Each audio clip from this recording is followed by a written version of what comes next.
community to join us in Boston, Massachusetts in the spring of 2024 for the Eyes on a Cure Ocular Melanoma Patient and Caregiver Symposium. We're partnering with world-renowned institutions and dedicated researchers and clinicians to bring to you discussions about the latest in treatment options and all the advances currently happening in research. We look forward to being together in Boston next year. Hi, Ocular Melanoma community. I'm so thrilled that you are going to join us in Boston for the Keiran meeting in 2024. We hope to engage with you, share with you, and learn with you about all the new developments in ocular melanoma research and treatment. See you soon. Hi everyone, I'm looking forward to welcoming you to Boston next year. I'm hopeful for patients because of ongoing and planned clinical trials looking at new ocular treatments that may improve visual outcomes for patients with ocular melanoma. Hi everyone, I'm Dr. Azeri. And I'm Dr. Ryan Sullivan, and we're from the Mass General Cancer Center.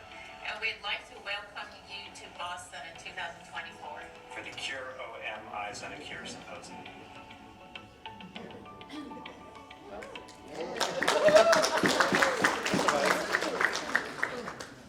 So we will be in Boston, and it'll likely be in May, and we're hoping to coordinate that with our New England Miles for Melanoma event so people can participate in that as well. So we have a birthday in the house, so we all have to sing happy birthday. It is Michelle's birthday, and as we know, we need to celebrate everything in life, especially birthdays. So if everybody could join me in singing happy birthday to Michelle, then we will kick things off. Ready? Okay.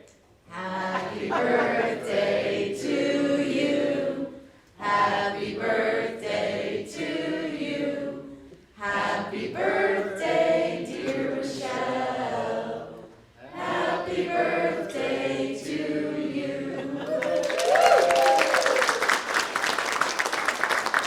Thank you.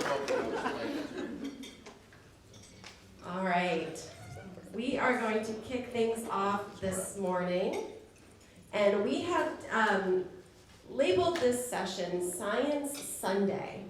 We have not done this in the past, and we're really excited to give you all a tour of the Moffitt Labs later today. And we have 3 amazing speakers this morning who are going to share a little bit about their research.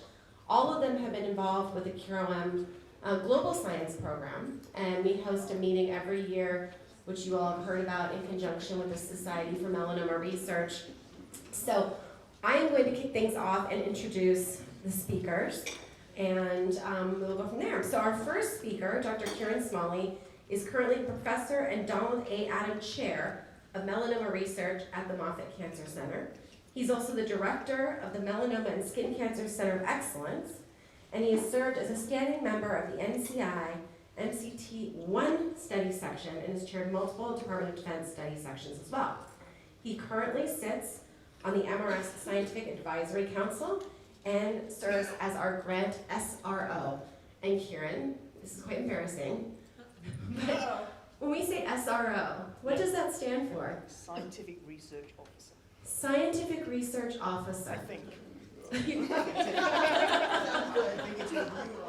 Yeah. Review? Oh, yes. Yeah. Review officer. No one knows. Nobody knows. Nobody knows. It was never explained. It was never explained. No, it was never explained.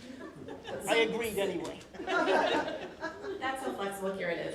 I'm going to pass it over to you, and then I will introduce the other speakers. If that works? Great. Yep. All right. Hello, everybody. So you noticed that yesterday we had a lot of people talking who had been clinical, and they had a long time to speak. I noticed they only let us have 10 minutes each because they're scared of us boring you. So we'll try and keep this as high level and as interesting as we can.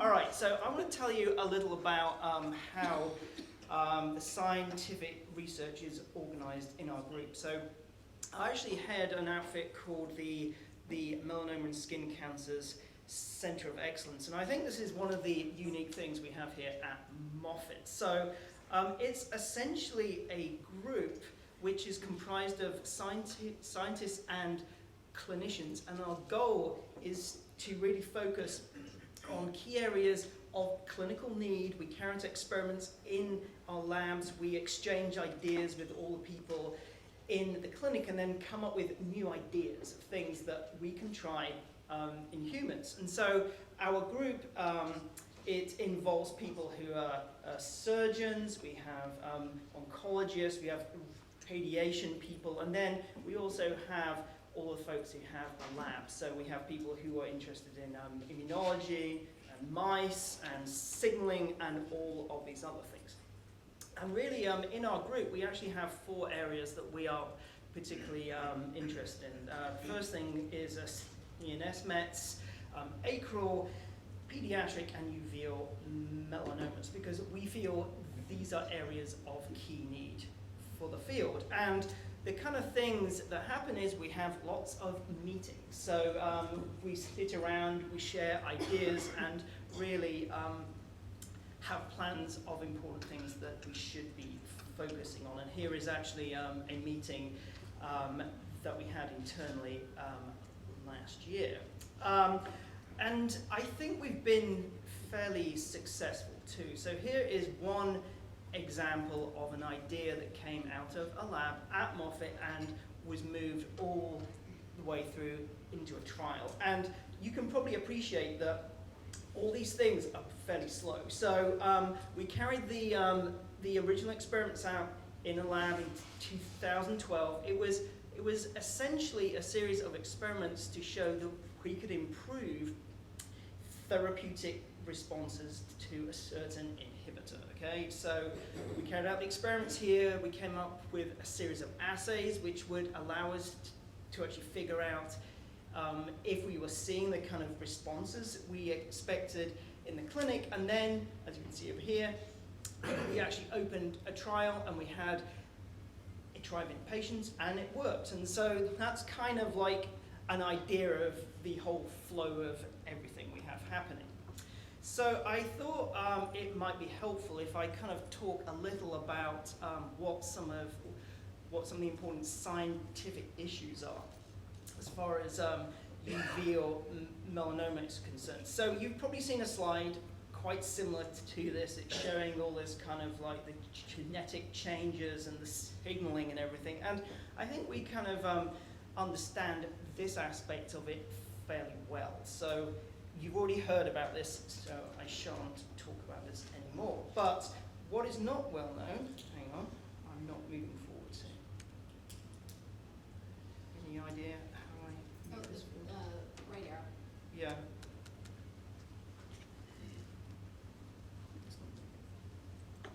Okay, excellent.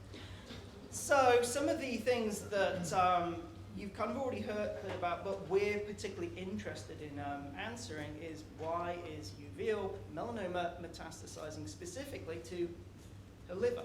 It's not clear. Are there any effective adjuvant therapies that we can let patients have who have like high risk primaries? Again, a major unanswered question. You heard a lot yesterday about immunology as well, and again, we've been trying the same kind of immunotherapies in uveal, which have proven to be so effective for patients who have cutaneous melanoma, but they haven't worked as well.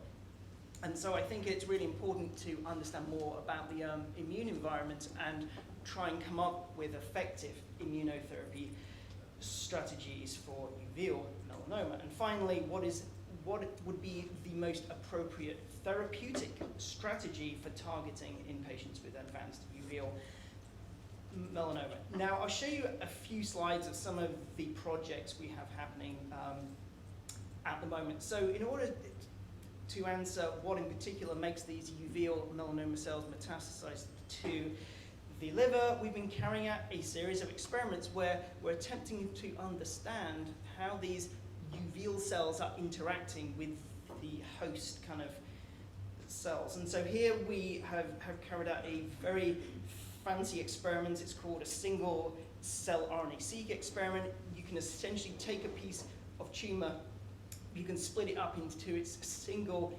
individual cells and kind of look at how these are like interacting. And really, the whole purpose of this is trying to understand what is special about how the cells, how the uveal cells are talking to the host cells of the liver, because we think if we can understand those kind of interactions more, we could come up with new therapeutic strategies.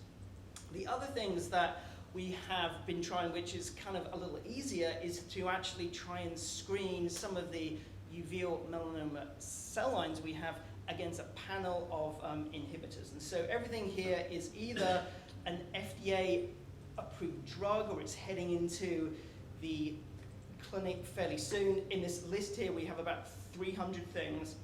We have a panel of cell lines. We are treating them and seeing if it will inhibit cell growth here, because these are the things we might be interested in having as a therapy in future. And you can see every time you have a line here in red, it's having some kind of effect. And so amongst our panel of things, we found some things which had worked. And then after that kind of initial screening step, we carry out kind of animal experiments. And so we have a tumor in a mouse. We are using some of the inhibitors that came out of our screen here, and you can see we found things which actually appeared to be highly effective. And here's a slide which I believe was shown yesterday, because this was us showing here, and here are MRIs of a mouse here. And what you can see is when we use some of these inhibitors we picked out of our screen, it seems to be quite effective at shrinking these metastases in a mouse. And from our findings here, we've opened up a clinical trial to explore this in patients. One of the other key issues, I think, and again you heard about this yesterday, is there aren't really any effective adjuvant therapies. So of course you can have a high-risk primary, you can have a surgery, and afterwards there isn't anything. And so again here we are screening for things which could be future adjuvant therapies. The excellent thing about having kind of a mouse experiment is we can have a look at all kinds of things. So whereas in a human, if you carry out a trial, it takes a long time. It takes years and years and years. But here we can very quickly, if we have a panel of things which we think are interesting, we can screen through these fairly quickly and hopefully have like the most encouraging thing to move forward into a trial.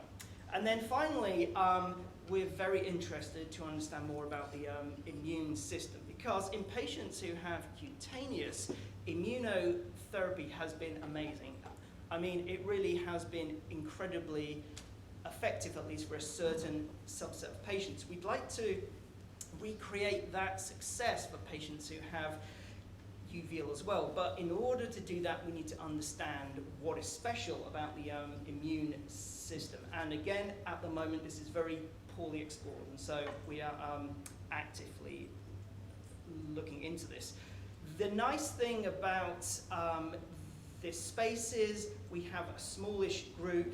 We all are kind of collaborators. It's very interactive. And I think one of the things I find appealing about this is all the other scientists here are really nice. They're happy to share ideas. We're all kind of attempting to move this forward as a team. And so I'm highlighting some of the folks who I work with here, and I believe that you'll be hearing of this guy here and this person here after me. So I'd like to end and thank all my collaborators. The thing is not moving forwards again.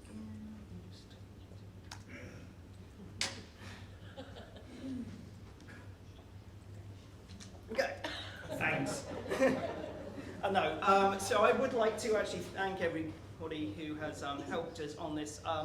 We have only been working on this for about 5-6 years, I think, and even in that time, I think there's been incredible progress. I think you'll see a lot more exciting things happening in future, so I thank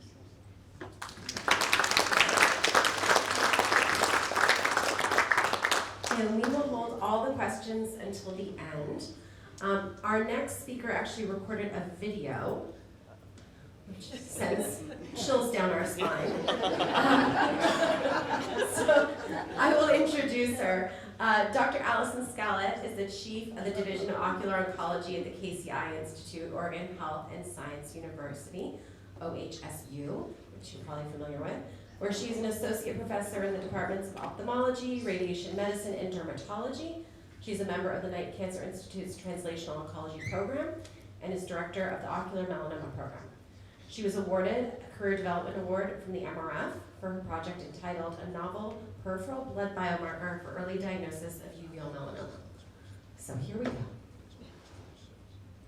Hello, and thank you for this opportunity. My name is Alison Skalet, and I'm an ocular oncologist at the KCI Institute in Portland, Oregon, where I direct the Ocular Melanoma Program. I wish I could be with you in person today, but I'm pleased to present this virtual talk to tell you a bit about our ongoing research studying circulating cancer immune hybrid cells in uveal melanoma. These are my disclosures, none of which are relevant to this talk. Thank you very much for the grant support, which is shown here. As this audience is aware, uveal melanoma is an aggressive cancer with high risk for metastasis or distant spread. Metastases occur despite successful treatment of the tumor in the eye. We think this is because in some patients, tumor cells have already spread microscopically before their eye tumor is diagnosed. When metastatic disease develops, there are limited treatment options and patient survival remains poor. While we cannot determine which patients have microscopic disease spread, there are ways to risk stratify patients to predict which patients are more likely to develop metastasis. Currently, there are two main approaches: anatomic staging, based upon the size and location of the tumor, and tissue-based molecular testing, which can look at chromosome status, gene expression profile, PRAME expression, and mutational analysis, for example. Molecular prognostic testing in uveal melanoma is highly predictive. However, all current strategies require tumor tissue obtained via enucleation or tumor biopsy. This carries some risk to patients, cannot be repeated, and may provide an incomplete picture in situations of tumor heterogeneity, even if multiple biopsies are obtained. There is a clinical need for a non-invasive biomarker in uveal melanoma. It would be transformative to clinical care to have a non-invasive, repeatable method that would allow us to risk stratify all patients, serially monitor for disease progression, and assess treatment response in metastatic patients. There has been considerable interest in minimally invasive or non-invasive biomarkers in uveal melanoma, so-called liquid biopsies. We can gather information from various ocular fluids, including aqueous and vitreous, from tears, and from blood. Blood-based biomarkers include cell-free DNA, circulating tumor cells, and others. Circulating tumor cells, cancer cells found in the blood that drive metastatic spread, are particularly intriguing. Initially described in the 1800s, these cells can be isolated from the blood. They contain tumor DNA and have cellular features that may provide information about disease biology. However, one big challenge has been that they are very rare. And in uveal melanoma, exploration of traditional circulating tumor cells, or CTCs, as a prognostic biomarker has been disappointing. Today I'm going to present to you data regarding a novel circulating tumor cell population that begs the question, have we been missing the population of true interest? The work I'll present today builds upon the discovery of Charlie Gast and my research partner Missy Wong's lab that spontaneous fusion occurs between immune cells and cancer cells in tissue culture dish. These cells retain characteristics of both parent cells, a combination that results in a cancer cell with a more aggressive behavior pattern.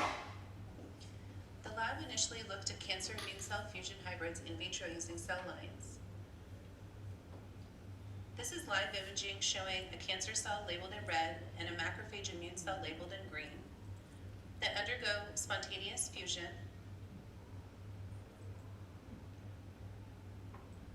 The hybrid cell that's created can migrate around the tissue culture dish.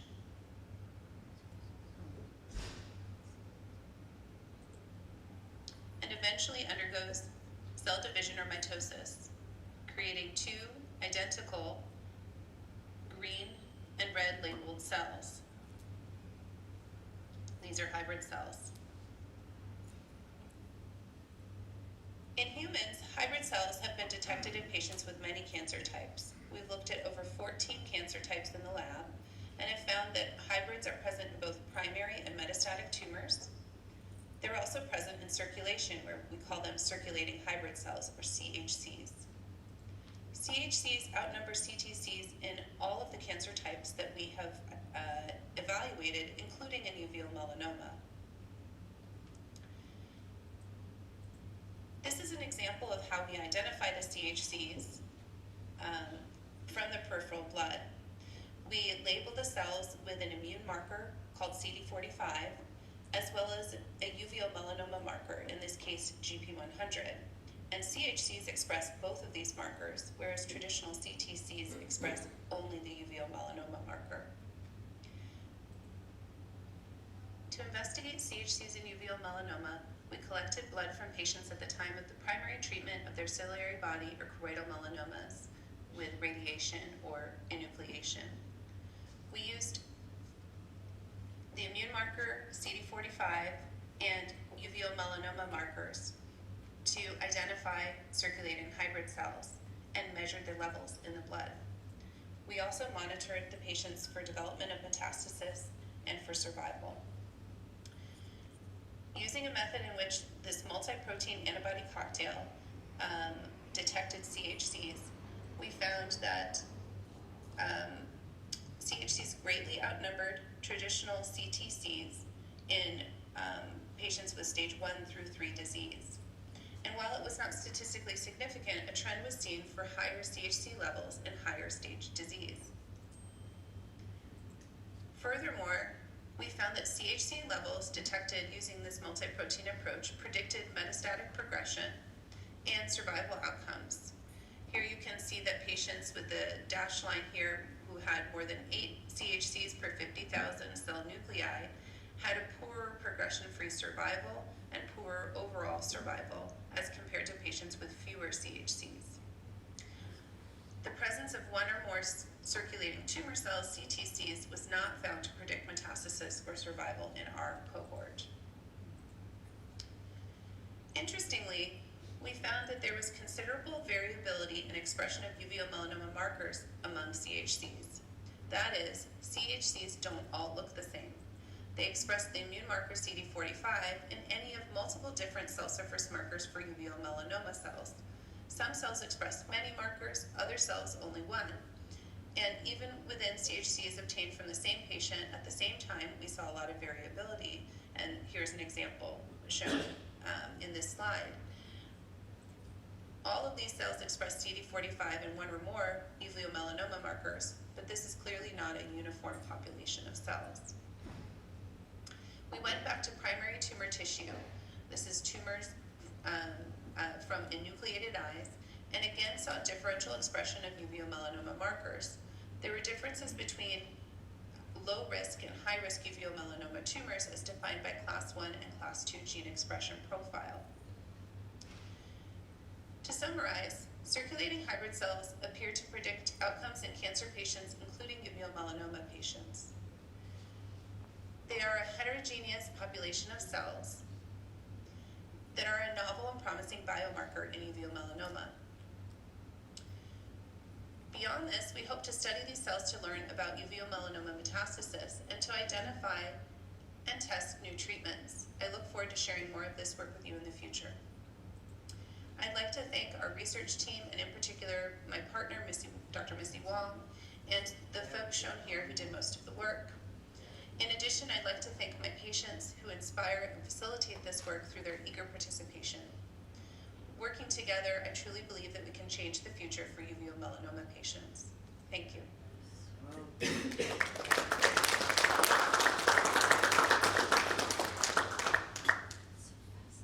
Great, that was really interesting. All right, we are going to move on to our next speaker. Dr. Florian Karreth is an associate member at the Moffitt Cancer Center and is associate professor at the University of South Florida.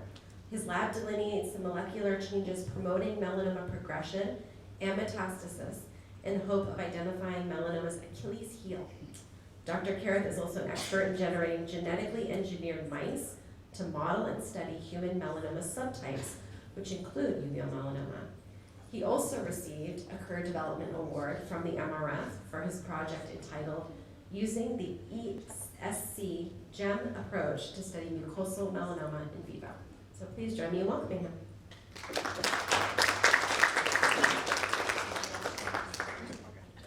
All right, just making sure I can advance the slides. So thank you all for sticking around for the boring science session. Also, Sarah, Kaylee, everyone at MRF and Keiran, thanks for giving me the opportunity to talk a little bit about what my lab does.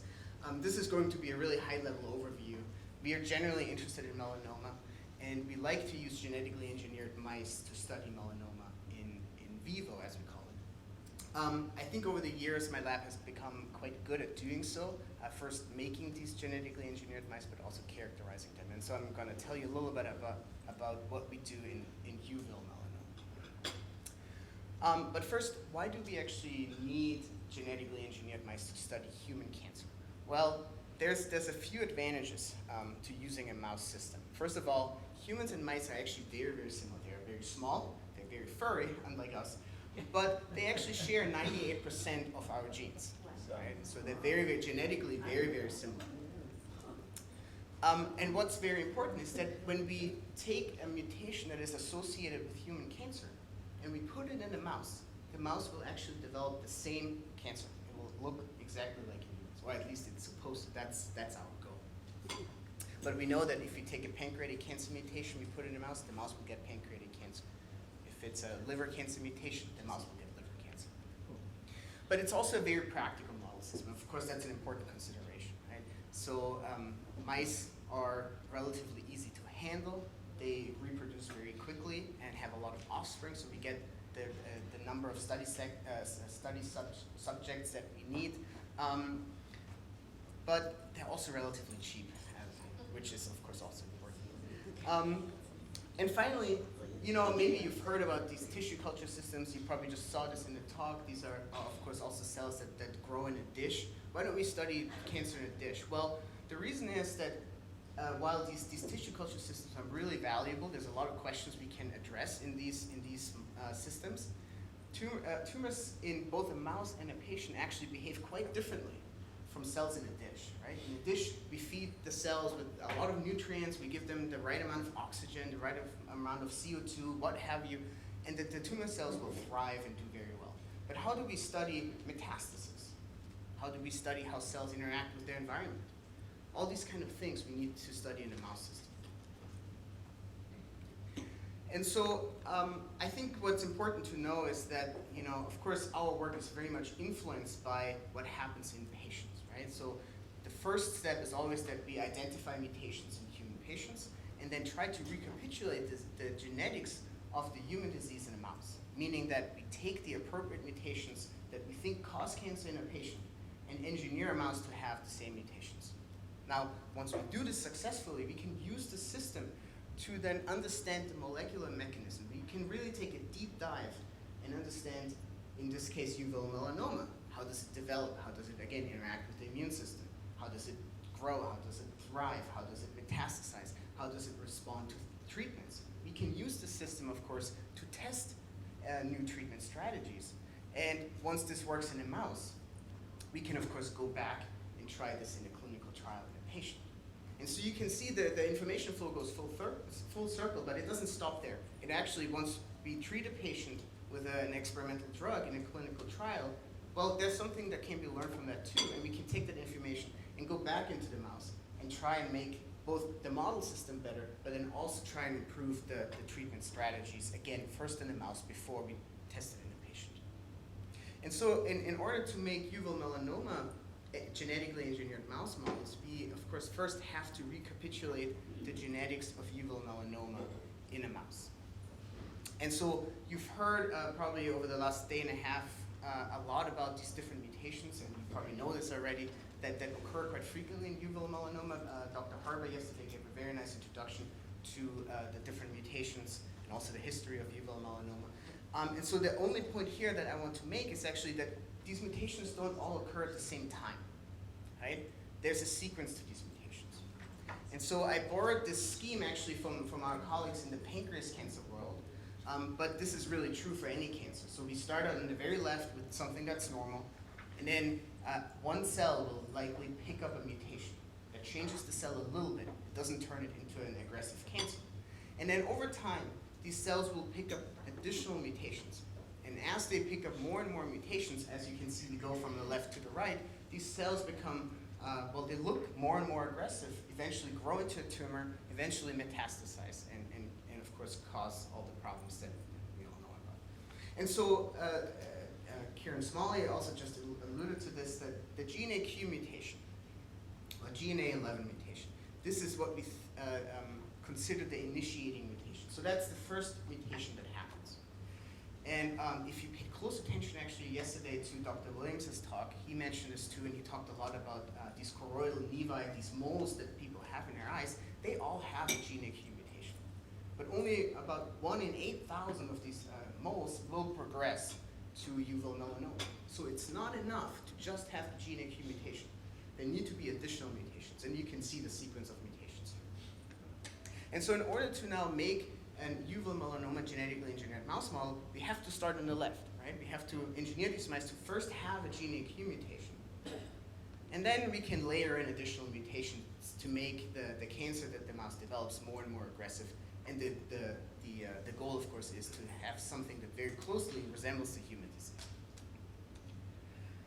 So when I entered the uveal melanoma space a few years ago, there had been 2 studies already where they engineered mice that had either the GNAQ or the GNA11 mutation. And that was great, of course. It taught us a few things. But there were good and bad things about these studies. Good was, well, it actually confirmed that these 2 mutations that we see in patients have the potential to initiate uveal melanoma. So these mice got what I call UM-like disease. The problem was that the UM-like disease that these mice developed doesn't actually look what a uveal melanoma looks like in patients. There were significant differences, and I'll show this here on these histologic sections. So you've seen some sections of eyes. This is a mouse eye, but you can see, and this is from these one of these 2 studies, you can see this very thin layer of pigmented cells. So these are your uveal melanocytes. There's some other cells that have pigmentation in there. But basically, this is one of these cells will eventually give rise to uveal melanoma if they pick up the right mutations. Now, what they found in this paper, and remember, these mice have only the GNAQ or the GNA11 mutation, just that single mutation, which leads to moles in people. In a mouse, this happens. You can see that the entire eye is filled with tumor cells. And this is, of course, quite different from the human situation. So again, we learned a few things from this, but we also learned that maybe the way they generated these mice is not the right way. There's some additional problems. These tumors are massive, first of all, but these mice don't just get uveal melanoma, they get melanoma in the skin. They get melanoma in the brain, in the liver, in the lung. These are all primary tumors, not metastases. That's not what we want. How can we study uveal melanoma if the mouse also gets skin tumors and brain tumors? And there's some other issues. The mutation is active already during embryonic development, which of course is not what happens in people. These proteins, when they're expressed, these mutant proteins are present at abnormal levels, which is also not a good way of generating these mice, which we've learned painfully over many years. And so maybe at this point you could say, so what? I mean, we have a model system, right? These mice get uveal melanoma, so why not just use these and study them? I mean, it's a model system. No model system is perfect. But, think about it this way. If I ask you to take a set of Lego and build a model of your house, because I want to understand what your house looks like, and you turn the light off and you build your house with Lego in the dark, you probably can put something together that resembles your house, but it probably is not going to look like the real thing. And I'm going to have a really hard time understanding what your house looks like if you build it in the dark. And basically what happened here is that they built these mice in the dark. They used genetic tricks that worked, but they didn't work well enough to build a mouse that resembles the human disease. And so this is where my lab comes in. So we have, like I said, we've done this for many years, and we have a lot of genetic tricks at our disposal that we can use to do this in a better way. So I don't want to belabor these points, but really we try to express mutant gene AQ at the right time, at the right levels, and we want this to happen only in the eye, not the skin, the brain, the lung, the liver.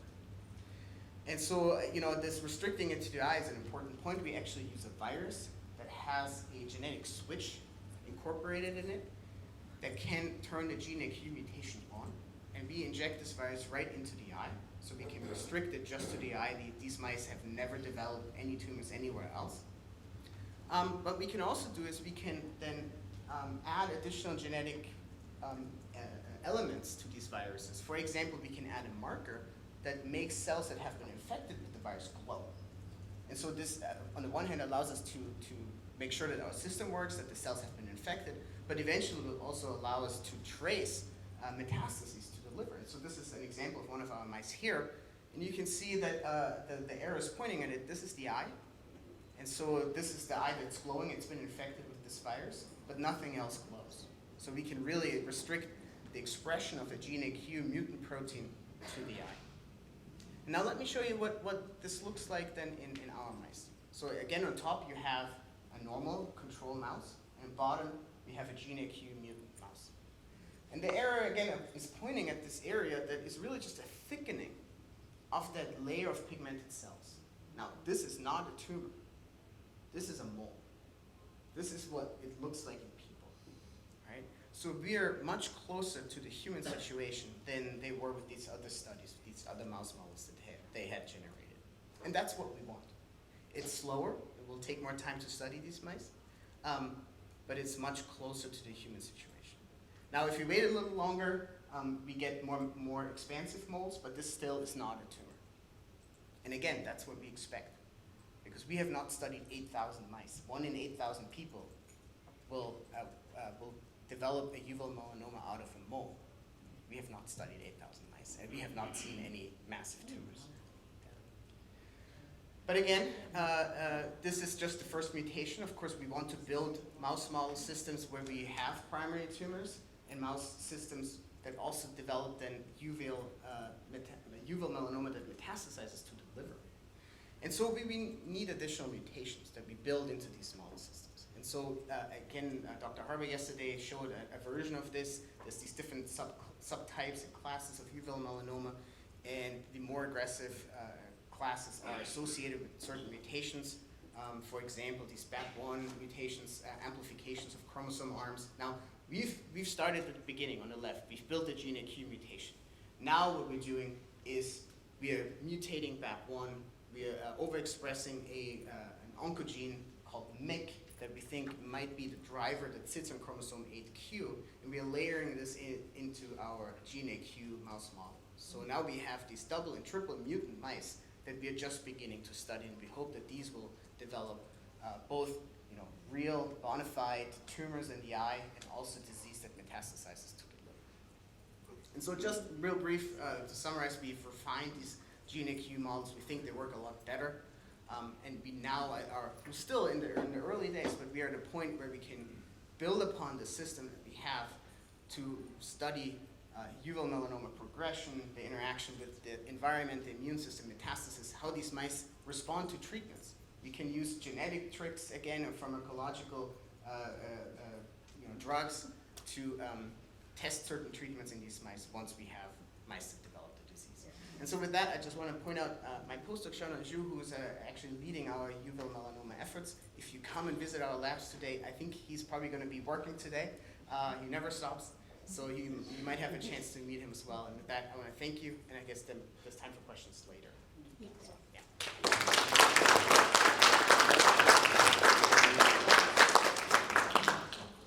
Thank you so much. All right, we will move on to our third presentation this morning. So it is now my pleasure to introduce Dr. David Morse. His research projects are focused on the identification and validation of cancer cell surface markers, discovery of ligands or antibodies specific for binding validated markers, and the development of cancer-targeted conjugates for imaging and therapy. Recent work has focused on the development of fluorescence, molecular imaging agents, and intraoperative guidance during fluorescence-guided surgery and the development of targeted alpha particle-emitting radiopharmaceuticals for therapy. The ultimate goal is to translate novel cancer-targeted conjugates into the clinic for use in cancer diagnosis and staging, intraoperative margin detection, and the targeted delivery of therapy. So please join me in welcoming her. So thank you for staying to the end of this science section, and I guess they selected me to back clean up, so trying to hit it out of the park for you. So yeah, today I'm going to talk about our efforts to develop a targeted alpha particle therapy for metastatic uveal melanoma.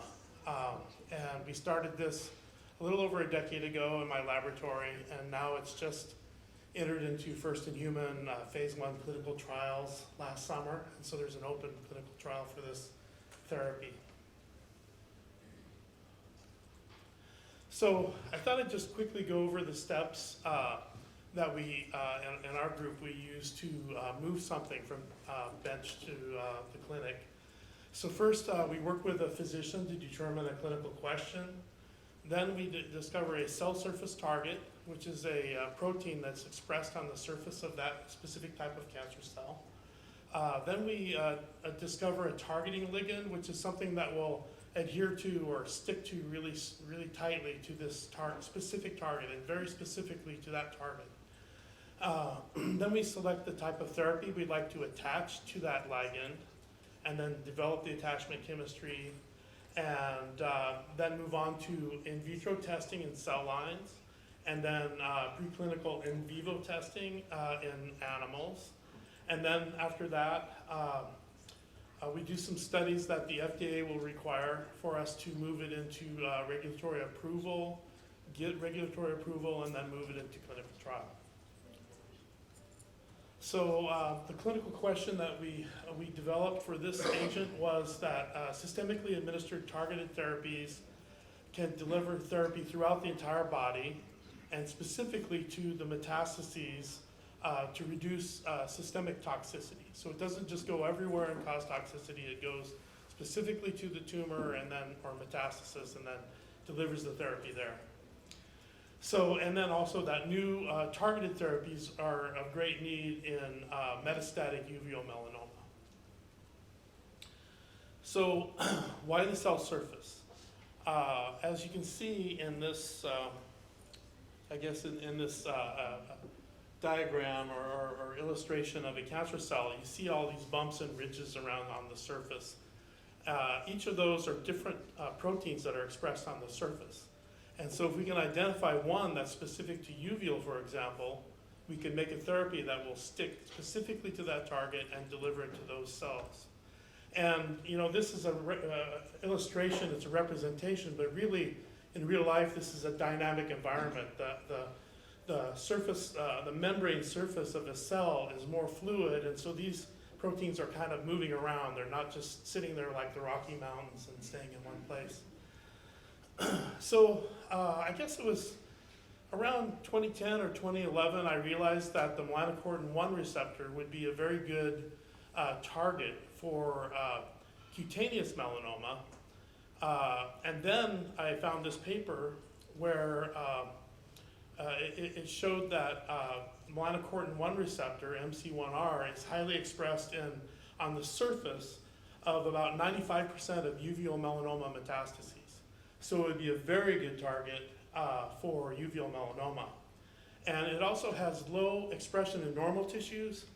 It's normally expressed in the central nervous system in the brain, but our conjugates won't pass through the blood-brain barrier, so it makes it a very good target for not causing systemic toxicities and delivering the therapy to the cancer.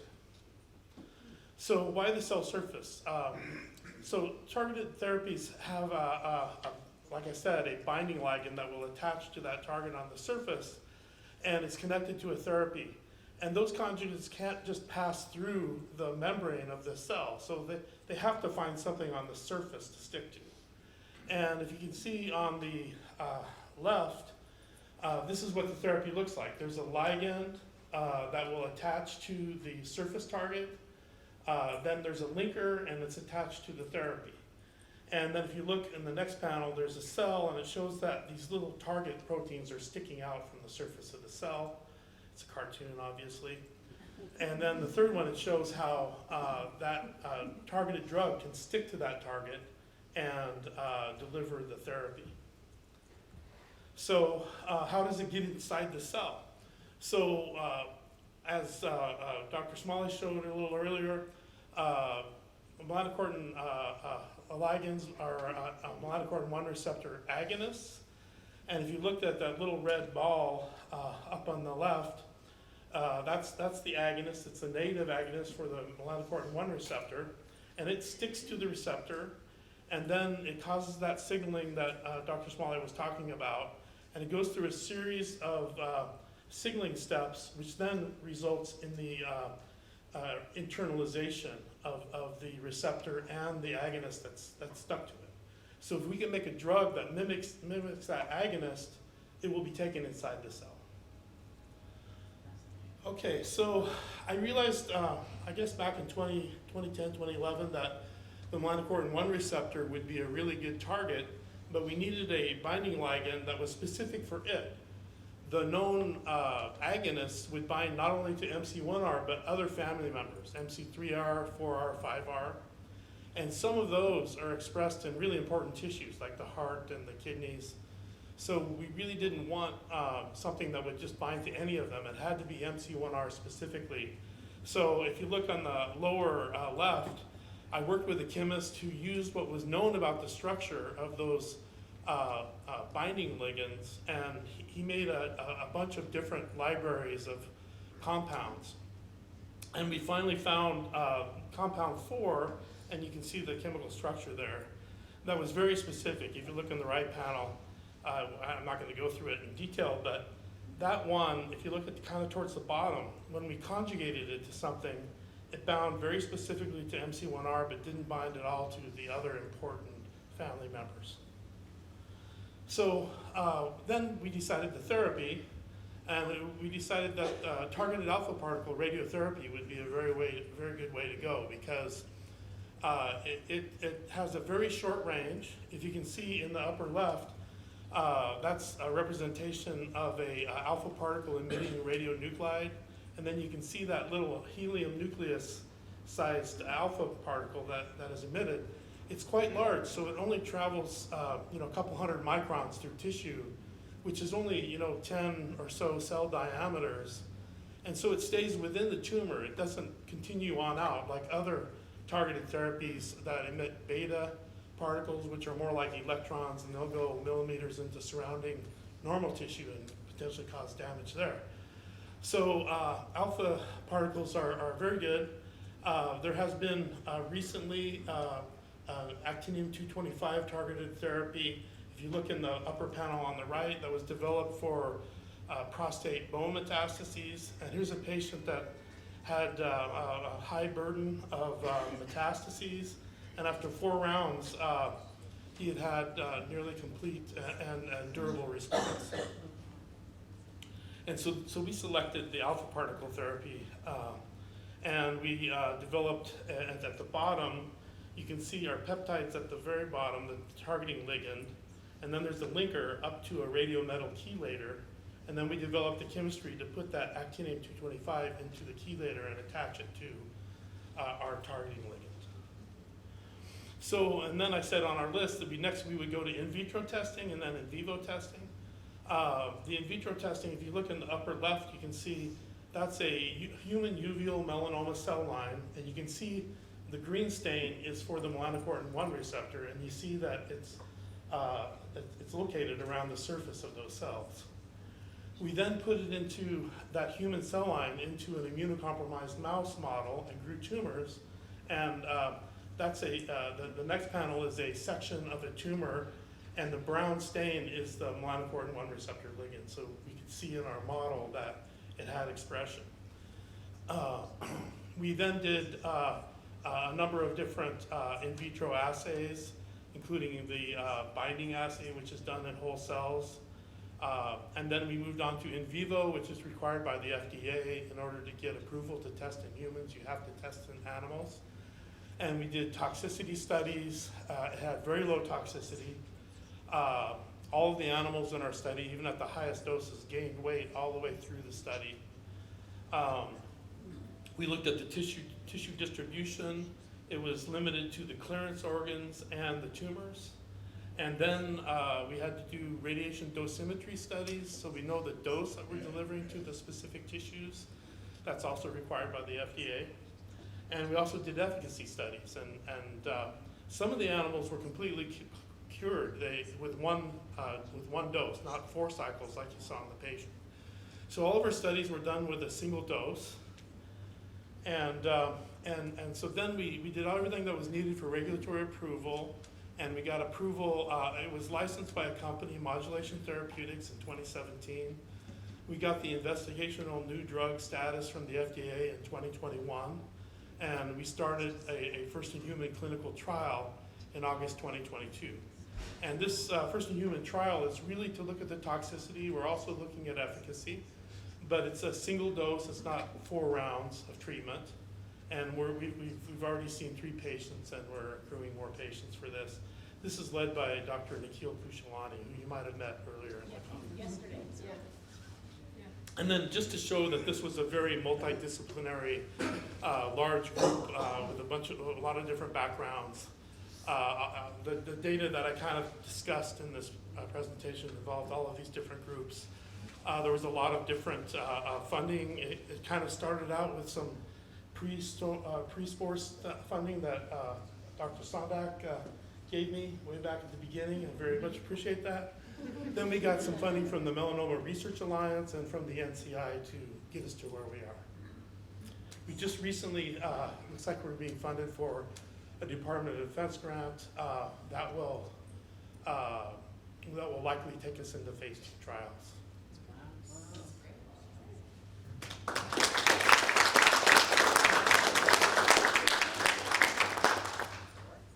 Can I invite our speakers from this morning maybe to sit at the table?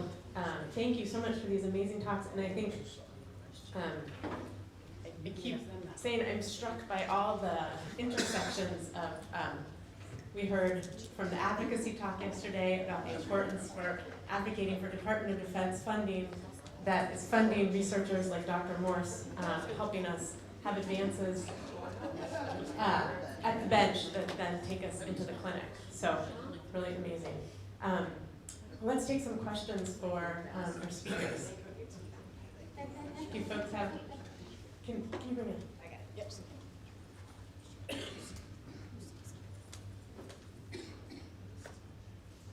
Thank you. I have a question for Dr. Florian about the mouse models. I've been kind of tracking research in mouse models, and I know it took a while to get the uveal melanoma into the eye of the mouse, that in the beginning they were just putting it into the bodies. When did you get the melanoma into the eye of the mouse? How long has that been going on at Moffitt? Is this on? Yes. So I think, good question. When did we start? Maybe pre-pandemic, I think. So it's been some time. We encountered a few problems early on generating these mice, but now that we have them, everything moves a lot faster. Once we have this base model of mice that have that gene AQ mutation in their germline, now we can breed them quickly. And it was really the beginning part that took a lot of work. But now I think we can really, within months, we can make double and triple breeding mice. And then of course the question is, how long does it take these mice to actually develop tumors? That's the other thing. So the students in the lab are always very anxious. They want to work with models that are quick because they want to graduate. But really what we're looking at is months. But we think that as we're layering in additional mutations, that will become faster and faster and faster. And one worry actually is that it will become too fast. So what we think we will have to do is manipulate the mice also, so that they have more time to develop liver metastasis. That's what they're doing at the University of Miami. I've been told they've got the class 2 prion-positive tumor in the mouse's eye, but the eye would explode within a matter of Yeah, weeks. and So, I think if I'm not wrong, I think they're injecting the tumor cells, so they're already very aggressive. Yeah. Whereas in our model, they go from normal to a mole to something that's maybe a little aggressive and becomes more and more aggressive over time as we add additional mutations. So it's a little different system. so Theirs you're is- not injecting the tumor into the eye of the Correct. mouse? Correct. So the mice have the gene Q mutation in the DNA. It's just dormant. And so once we inject with the virus, we can turn it on. So I'd like to add that you had alluded to the work happening at the University of Miami, and I'd like to mention that we're also a part of that as well. So I think this is the great thing about our field. It's very small, we all know each other, and everyone is sharing all of these things too. So we're actually working actively with the Harbour Lab and using some of our kind of expertise as well to help him explore his mice. So I was just listening to, and I want to be corrected if I'm not following correctly, but so once that gene is injected into the eye of the mouse, correct? Are those mice are breeded? Is the offspring automatically? Are you seeing that gene carried over? Very good question. So the mice have the gene Q mutation in every single cell. It's just dormant. Okay. And so we breed it on, of course, yes. Yes. The next generation will have it too, but again, it's dormant. And so we only, once we use the virus to activate in the eye, then the gene Q mutant form will be expressed. Okay. But it will not be passed on, because in germ cells, sperm and egg, we Okay. don't activate it. Yeah, because, of course, having this, I just like, those are just things I've always been curious about, I know we don't know that for sure at this point. We don't know if uveal melanoma is inherited, but then when I heard that, I was just like, does that mean that the offspring, so the offspring has that mutation, has not so much. It's not active, right? No, it's So not active. my bet, we've seen this from other similar genes like BRAF and cutaneous melanoma that we think is the initiating mutation there. If you make mice where BRAF is active during embryonic development, there actually is no embryonic development. These mice die very early on in embryonic. Okay. It just screws up signaling pathways so much that these mice cannot develop. And my bet is that the same would happen with gene A. Okay. And do you want to maybe just, it's not, I think, Bern's direct question, but maybe just speak to a minute about like a BAP1 familial, like somatic mutation, how that might be different? Yeah, that's true. So it's not there is a syndrome where one copy of BAP1 is already inactivated. Okay.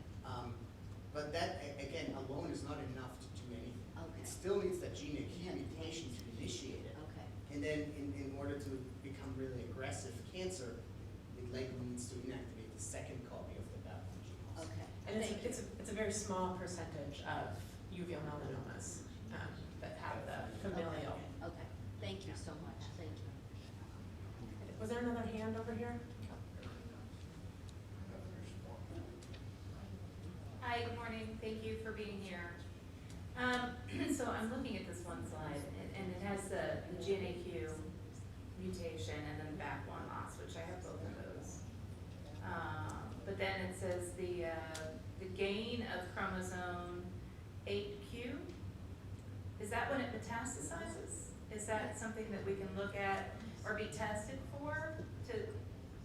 Yes. So I think this by itself is not determining whether it's metastasizing or not, but we do see this 8q amplification or gain of this chromosome arm very frequently in metastasis.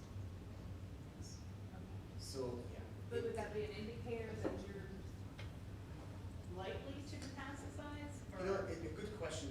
I think the question is whether you can find it in a primary tumor, or whether it's really apparent in the metastases themselves, right? Because sometimes you have a primary tumor that is made up of many different cells, but it's maybe just one single cell that has this gain, and this is then a clone that starts shedding cells that metastasize to the liver. So it's hard to find it within the mix of the many cells of the primary tumor,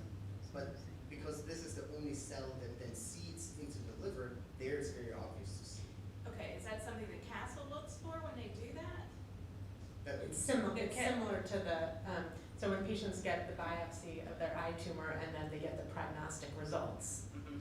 Castle Biosciences, so they're the one. So there's the gene expression profile that Castle, and then there are other methods to also look at that, and so this is one of the other methods. So it gives patients the similar prognostic information. That Dr. Harbour and others sort of went through that yesterday, that kind of what Castle is looking at is a set of genes, and this is one of those genes that has changed. And I think this, what people are referring to as this heterogeneity, is when you heard people yesterday saying, you know, that class 1 and class 2, it's not 100%, they're not guaranteed. I think part of that is what they were talking about yesterday. When you take this tiny, tiny biopsy of the eye tumor, some of the cells might be different. And so I think what Dr. Florian is saying is that if there is this cell that escapes and gets to the liver and it can seed there if it has that mutation, whereas some of the other cells in the tumor might not have that mutation. And so what you get from the biopsy, that's why it's not sort of every tumor that is class 1 is not going to metastasize, because what if there is a cell that's gone rogue and you didn't get it in the biopsy, so it's not 100%. And that's where this term heterogeneity that you hear people talking about, not all the cells are uniform in the tumor. Does that get it? I can just holler. I got you. I'm a fast walker. In the trial, what is the application of the therapy? Is it the complex thing you all were talking about yesterday, your colleagues have here? Or is there a different, how does this happen? What's the methodology? So you're talking about the trial that Dr. Smalley referred to, or the one I was talking That about? was a lot yesterday. How does what happen in one of the trials? Therapy that's in the trial. In Dr. Kushalani's Yeah. trial at the end, I think Dr. Kushalani also talked about the trial. Alpha therapy. Yeah, so Is that your question? because this particular cell surface target is expressed in such a large percentage of uveal melanoma metastases, we don't stratify patients genetically. Anyone can enroll, and then the I think they go through some initial testing to make sure that how they're doing medically, and then the radiopharmaceutical is administered in the clinic. Was that a question? Yeah. I think you got it.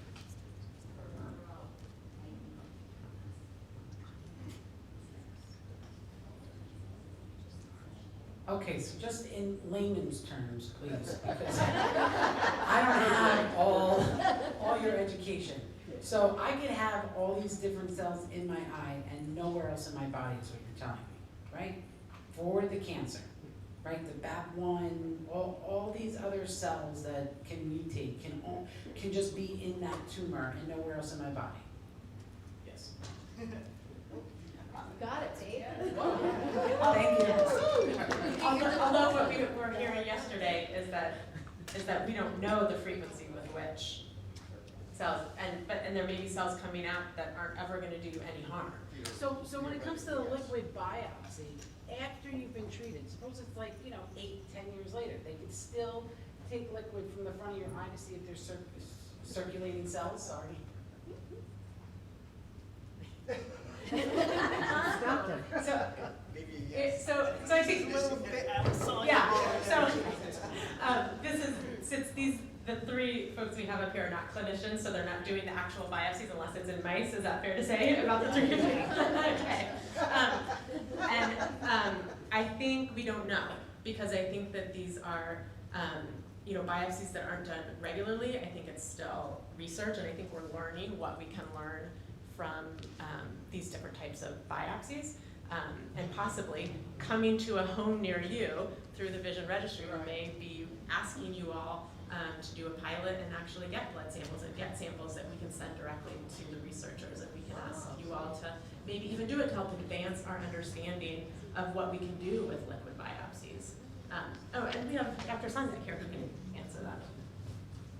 And I think what Dr. Harper was trying to stress is that the different liquids are in different places relative to where the cancer is, right? In the back of your eye, the liquid is touching the tumor, right? So if you draw the fluid out of the vitreous, excuse me, next to the tumor, you're getting the closest liquid to the tumor, but you might as well also just stick the needle into the tumor and get the tumor instead of the liquid that has only got debris. If you go to the front of the eye, there's a filter between the vitreous and the aqueous. You're getting once removed, but it's easier to get that fluid out under local anesthesia. And if you go to the blood, there's another filter. Whatever it is, whether it's genetic material, an entire cell, RNA, DNA, protein, has to get through the eye and into the bloodstream. So what's in the blood is a distant cousin to what's in the tumor, whereas the other two, one is a brother and one is a close cousin, and each step, the liquid biopsy gets a little bit further removed from the original. In the laboratory, we can study the actual thing, and every aspect. If we want to study the DNA, the RNA, the proteins, the cells themselves, they can be studied. In a liquid biopsy, we kind of have to pick one. In a gene expression profile like Castle, they're picking a handful of genes. I don't remember the exact number in the Ocular panel. A handful of genes and seeing which ones are higher and which ones are lower and grading that into a score. Again, multiple levels removed. Why the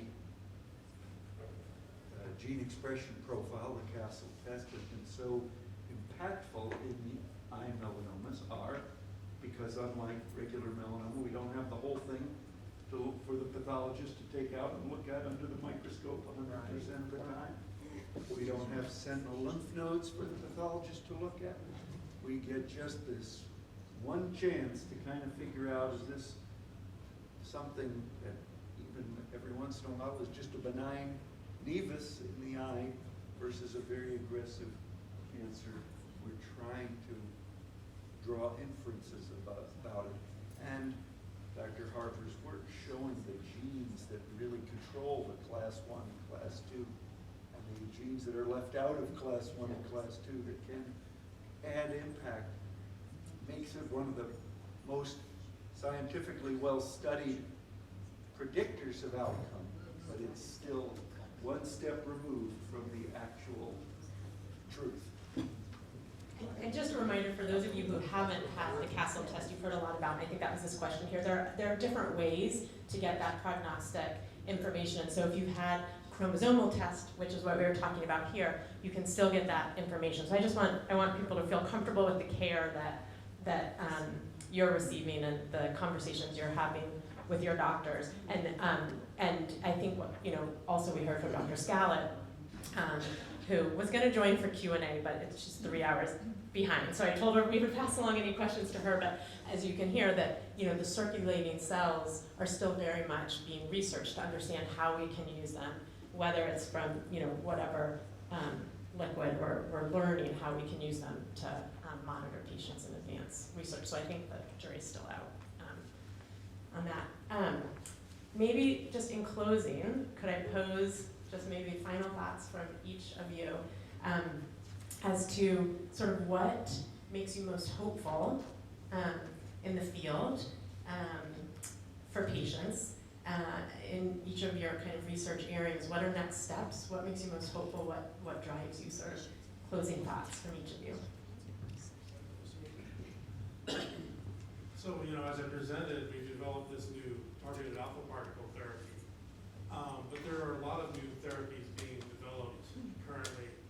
In terms of the targeted alpha particle therapy, we're hopeful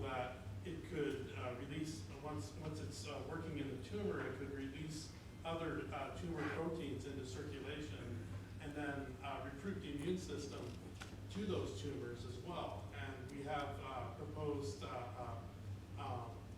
studies to combine it with these immune checkpoint therapies that are working in cutaneous but not so well in uveal.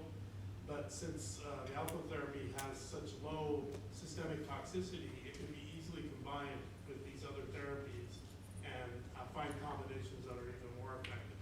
I also think that the more new therapies we have in our toolbox, the more different options will be available to find an effective one, especially if they're targeted with low systemic toxicity and high efficacy. Then you can move on to another therapy without increasing the toxicity of the patient. And I think that's the direction we're headed. So I think that's very hopeful, especially for uveal patients.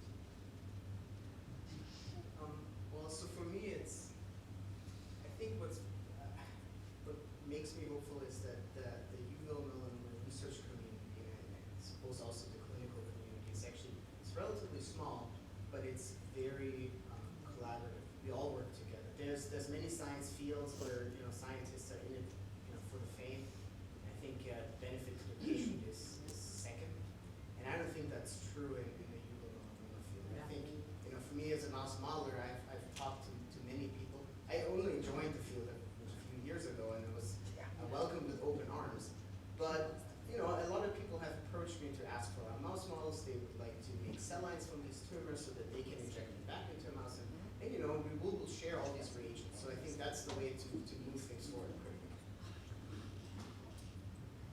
Okay, so I actually think that this is like the most hopeful time ever, because I remember that when I started on this, things looked fairly bleak still, and I think there are so many exciting things happening at the moment. I mean, personally, I'm very excited what's happening in terms of the immunology, as I think if we can really harness the kind of immune therapies that have proven so effective for cutaneous, I think it will change everything. And so I think that the kind of things that Florian is working on will be key here, because we need a mouse. We need a mouse in order to really understand the unique immune features of uveal. And at the moment, this is very poorly understood, and this is literally the major thing that has been holding us back. And I think as soon as we have that, we will make incredible progress really quickly. So. Thank you so much. And Monika Zurowski. And they're going to talk to us about self-advocacy as an ocular melanoma patient. And we thought this would be good placement in the program based on all the information we've heard this weekend that can be very overwhelming, and thinking about how to kind of take all of this and move forward and advocate for yourselves as patients, and how caregivers can be involved advocating for loved ones as well. So I'll turn it over to Molly and Monika. Thank you. Hopefully we can all breathe a little sigh of relief. We've gotten through the dense medical and scientific information. We're letting it marinate and sink in. And so we wanted to talk about self-advocacy, and so what is that, right? I think there's a lot of different facets of this, being able to speak up for yourself, know what you need, have the confidence to know what you need, and have the ability to verbalize that in a lot of different settings with your care team, with your families, with your friends, with yourself. And we have learned so much, and I'll just kind of reintroduce myself. I know a lot of you by now. I'm the social worker on the melanoma team at Jefferson in Philadelphia. Monika, you can introduce yourself. I'm Monika. I'm Molly's intern, so I've been interning with her to help support the melanoma team the last year. Yes, Monika is about to graduate with a dual master's degree in public health and social work next month. Wow. Yes. Thank you. 4 weeks. Launching her into the world. And by now she's quite a seasoned clinician, having spent the year with me. And I mean, we just have learned in our work with patients so much from you all. And in that vein, we love our audience participation. So if at any point something that we say resonates with you, you have a personal anecdote or story about something that we're talking about, you have a nugget of wisdom to share with the group, or something you want to commiserate about, just raise your hand. We want to hear from you. Because our whole job is based on your experience, and truly patient experience and patient well-being is so vital to just success, getting through treatment, and having the best quality of life. So this all ties in. So why is it important to be a self-advocate? Healthcare today is really complicated and not always delivered in the most organized and easy to digest way. And unfortunately, in a lot of cases, patients that don't have the ability or the knowledge or the support to speak up for themselves can fall through the cracks. Things can get missed. And we don't like to see that, right? But it's sort of the reality. Rare diseases, rare cancers specifically, especially outside of the bubble of your OM treatment team or your oncology treatment team, they're not as widely known or understood. So, being able to help the other team members that are helping you manage other chronic illnesses, or even just other areas of your healthcare in your life, you take on that role of helping others understand what it is that you're going through. And that's really important at maintaining an overall sense of health and well-being. Being a strong advocate for yourself or for a loved one can really promote a sense of empowerment here and in many other areas in your life. Helps to boost resiliency, right? Being able to overcome challenges. I think you all have been through so much, have overcome a lot of challenges, and that's not lost on us, and it hopefully is not lost on you. And that extends to other areas of your life, and being successful and confident in overcoming all of the different challenges that life is inevitably going to throw your way. So as I alluded to before, this really strengthening your ability to advocate for yourself here and in other areas just is monumental in improving quality of life and success with management of your cancer. So now, why is this difficult? We struggle to pare down the slide, and it still has a lot of words on it, right? Because this is a really hard thing, and there's a lot of different aspects that make this difficult. So, there are lots of systemic barriers that make it difficult to speak up and get what you need in this world. So, in healthcare, high volume of patients, at times limited access to supportive services, makes it challenging for you to understand the full scope of what's available to you and often get what you need when there is very limited time spent with your physician in those visits. It goes fast. The healthcare delivery model that we have is complicated, can be hard to navigate. Communication channels can be poor at best. Maybe you're calling in to talk to your doctor, but you get a phone room instead. You leave a message and they call you back a few hours later, and it's a different person you were hoping to speak with, and they didn't get the latest update. And then it's whispered down the lane, and what you were originally calling about gets kind of lost in translation, right? So that makes it really difficult to advocate for your needs. I probably don't have to even say this out loud, but insurance, the challenges of insurance, how coverage changes, where the gaps are, filling those gaps.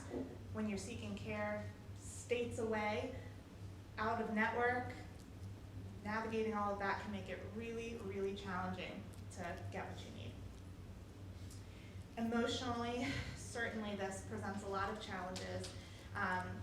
Overarching or previously prominent mental health challenges can cloud your ability to be an advocate for yourself. Certainly the uncertainty surrounding your prognosis, treatment options, not knowing what questions to ask or anticipating that there may not be good answers to the questions you have may reduce your confidence in being willing to stand up and ask the questions that you want. Fear that those answers are going to be bad news makes it more difficult to have the motivation and confidence to ask the questions that are, really on your mind.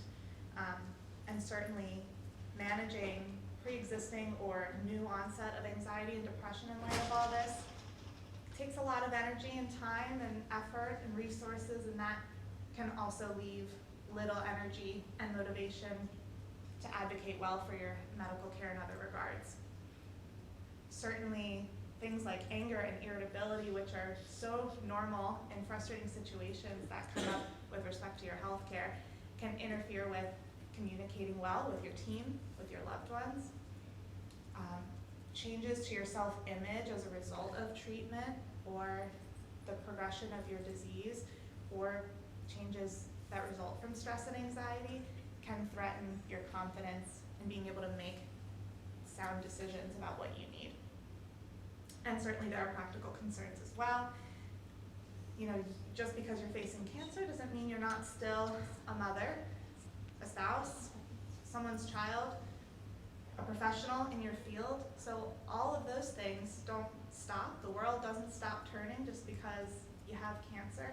And yet now you have an entire other full-time job of managing your cancer on top of all of those other responsibilities. That makes it hard to advocate for yourself. You may be helping to cope with other challenges in health with other members of your family. You may be a caregiver yourself to someone who's facing another chronic illness. Again, goes without saying, but the financial impact of diagnosis, testing that isn't covered by your insurance, travel costs that are not covered, all of these things provide another layer of barrier that keeps you from being able at times to advocate well for yourself when there are more questions than answers, more needs than resources. And of course, it is really hard to stay organized and be strong in advocating for what you want when you don't feel well. You're just not feeling well, and it's hard to have a strong sense of self and purpose and motivation and confidence when you're just not feeling like yourself physically. So where does this kind of start? Where does self-advocacy start with respect to just how we think about ourselves and how we move about the world? And it really starts with self-confidence. And confidence starts with knowing how to live well and understand yourself, your boundaries, and your needs.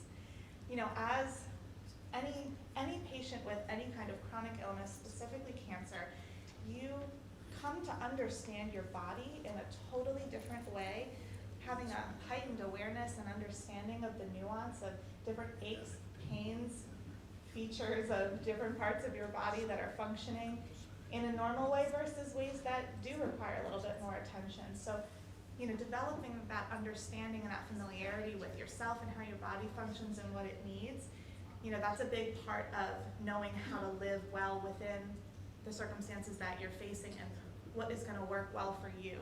And that all trickles down to you're having confidence to stand up and say, something doesn't feel right, or this is really what I need to feel good.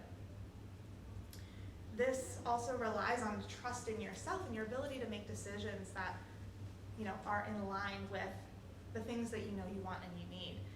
And I think a lot of people struggle to trust their own judgment on some of these things, right? And being able to have a really good connection with yourself and your mind and your body really helps to instill that trust and confidence. And it sounds overly simple, but it all trickles down to that day that you're sitting in your doctor's office saying something isn't right.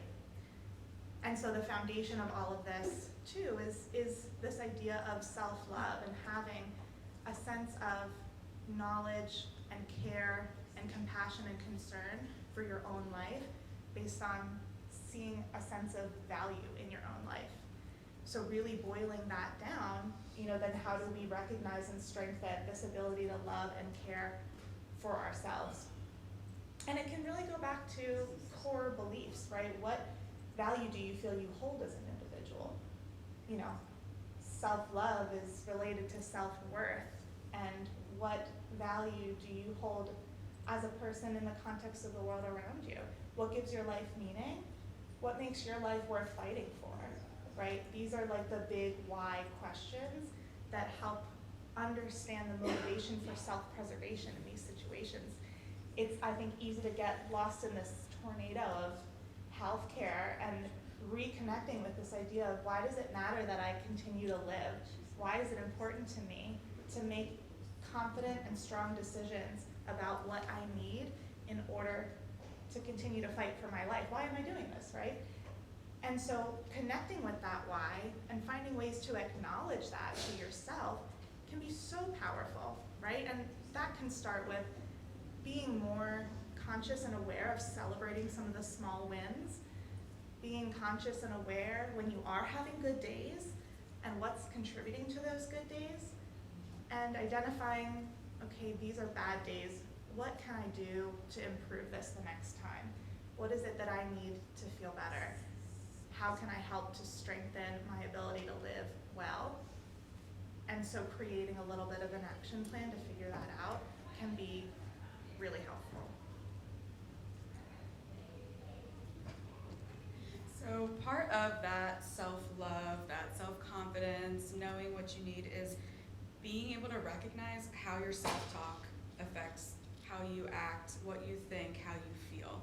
You know, people have a range of emotions to a serious illness, and this is normal, this is expected. And patients that allow themselves, patients and caregivers that allow themselves to have a balanced emotional response to illness tend to do better psychologically than those who are overly focused on being optimistic or overly pessimistic as well. You know, pressure to be overly positive all the time, whether that is coming from yourself or the people that are around you, people in your network, is draining and can be counterproductive. But at the same time, while we don't want people to be too focused on being positive all the time, we also don't want to focus on being too negative all the time either. You know, this can overwhelm your inner voice, and we tend to be the harshest on ourselves, and we say things to ourselves that we would never say to the people that we love. So it's important to notice if your internal dialogue is overly critical, mean-spirited, lacks hope, especially because this often isn't representative of reality. And if you need a little bit of help shifting that narrative, consider maybe working with somebody, talking to somebody, a professional. And be sure to amplify that positive self-talk when it feels empowering. If you notice a thought that is super helpful, write it down. Write it in your phone, or I love Post-it notes. Write it on a Post-it note and just have that in your back pocket for when you need it. Some friendly reminders that there is no good evidence that positive thinking alone increases survival. Thinking the worst doesn't actually make the worst happen. We're definitely not that powerful. And then talking about fears does not create them where they didn't exist before, but we do know that talking about those sources of distress can be helpful in relieving that. Yeah, there is such a thing as toxic positivity. Anybody who's ever been joined my support group, a couple people in this room have been, you've heard us say some of these things before. Finding that balance between positivity and empowerment, but also being realistic that it's not always going to be positive, and sometimes your situation just sucks, right? And being able to acknowledge that and find space at the table for all of the emotions that come up, that's really where people do the best, that balanced emotional expression. So we wanted to talk a little bit about affirmations, and just do a little bit of brainstorming on helping you guys come up with some helpful phrases and statements that can help empower you as you leave our bubble here and go back out into the world and advocate for yourselves. And so what are affirmations? These are really simple statements or phrases that help to instill a sense of confidence, hope, and empowerment when you're facing something that's challenging.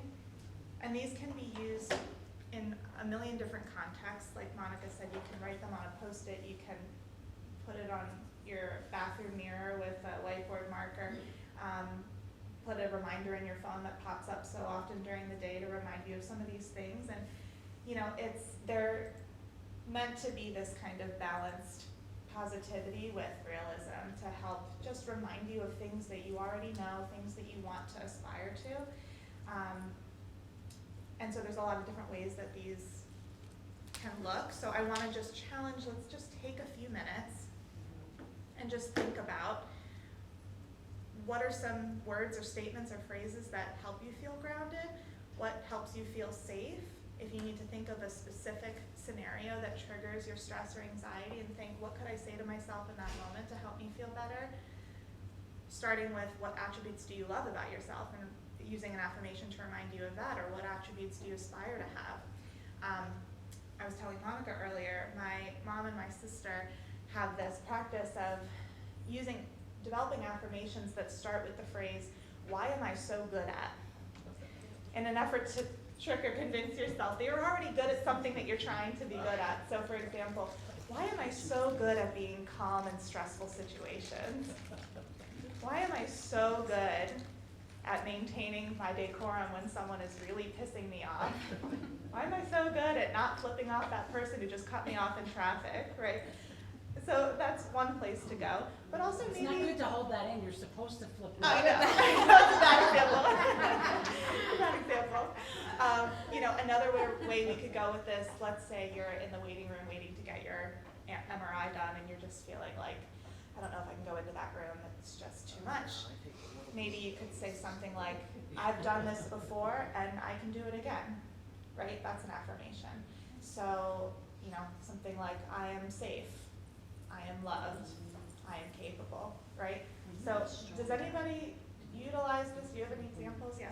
Well, first I want to say that my friend for Christmas this year gave me it's called a 5-minute journal. And so it's a morning and an afternoon. Literally, it is 5 minutes because I don't put a lot of thought into it. It's something that comes to my mind quick. So at the morning, it's 3 things that I'm grateful for, 3 things that I hope that happen that day, and then an affirmation. And then at night, it's 3 things that, 1 thing that I learned and what was great about today. And it's just 3 things. And I've been keeping up with it on a daily basis. And so the affirmations was something that was really tough because I was like, do I need to change this every day? And sometimes I don't. Sometimes I keep the same one. I just keep it because I feel like, well, that's really, what is good for me, In my group of friends, she actually received it for Christmas, a daily affirmation calendar. So she sends that to us every day, the affirmation that she tears off. So those are really good too as well. But so it's interesting, affirmations can be, they're tough sometimes, they really are. And then I think, do I be putting too much thought into it? So I kind of stick with the one all the time that I'm strong and I'm confident and positive, and so, or things like that. I just stick with those words, strong, confident, positive is what I stuck with. So, but it's been I've loved it. And it really is 5 minutes because I've tried to not spend too much time. It's got to be something that just comes quick to my mind. Yeah. So, Thank you. Yeah, that's very cool because I have always struggled with the concept of journaling. I love the idea of it, but when I go to put pen to paper, I'm just like, I have nothing to say. But those short, prompted, just quick. That's quick, and that's really an easy, digestible way to just. And the same day, it's the same page. So there's nothing different like this day. It's just the same thing. And at the top, they have little quotes too, which I've been kind of highlighting because some of them I really like a lot. So I want to go back to those quotes and stuff too. Yeah, that's cool. And it's back to this idea of acknowledging, not just letting the helpful things or the good moments just pass by, but marking them, saying them out loud, writing them down, saying them to yourself, right? Allowing those things to sink in. I have an app on my phone and it's free. It's called Manifest, and I get 3 a day, and they're really easy. Nothing will disturb my peace until I let it. But they're very short, 3 times a day, and if I want to keep it, do a screenshot. But then I always think, I am enough. I am enough. I am enough. Right. I love that. Reminders. I love that. Yeah, I have an app too. And you can do it for free, or you can pay and get the other things too. But it's a journaling app. You can do gratitude, the things you're grateful for, and then affirmations. And there's a ton of them in here. You can write your own, or you can do 10 of them and shuffle it, and it'll play for you on your phone. But just they're great, and I've used this for 3 years. And it's interesting, when you're when you put your gratitude list down, to be able to go back and look at it like 2 or 3 years Yeah, later. I'm excited to actually to have this book finished, you know, at the end of the year, and then, you know, being able to just go back and flip through Yeah, it I mean, and keep up with it's just, you know, and it takes like 5 minutes. Yeah, it What are is. you grateful for? And it changes your state of mind. It does. It really changes your state of mind. When I really am feeling down and really upset, I go to this and I write down what I'm grateful for. Yes. And it changes it just like that. Yeah, and I think, yeah, the ability to go back to that, it's twofold, the benefit, right? Writing it in the moment to shift that narrative in your head and that negative spiral, but then to go back and be able to reflect, right? And they have done research on gratitude practices, right? And just gratitude as a state of mind as a way to, you know, that has really been shown to improve quality of life and just mental and emotional well-being and perspective. So thank you for that. You, as I said, you all inspire us so much, so we love to hear. Affirmations, I think a lot of us struggle with complimenting ourselves. Yes. We really do. Yes. You know, like even if somebody compliments you sometimes, you know, you're almost like, oh, okay, thank you, you know, and so I think that's where I struggle, because it's always, I'm looking at other people and complimenting them, but to go look at myself and, you know, it's like, we struggle with that. Yeah. We struggle with patting our own selves on the back and Yeah. saying, you know what, you're doing a great job. Yeah, why can't we treat ourselves like we treat our dearest friends? Yeah, absolutely, absolutely. I got a big mouth, you can hear me without that. It might be a personal preference, but faith may have a big part in some Sure, people's lives absolutely. in all of this. Absolutely. Absolutely.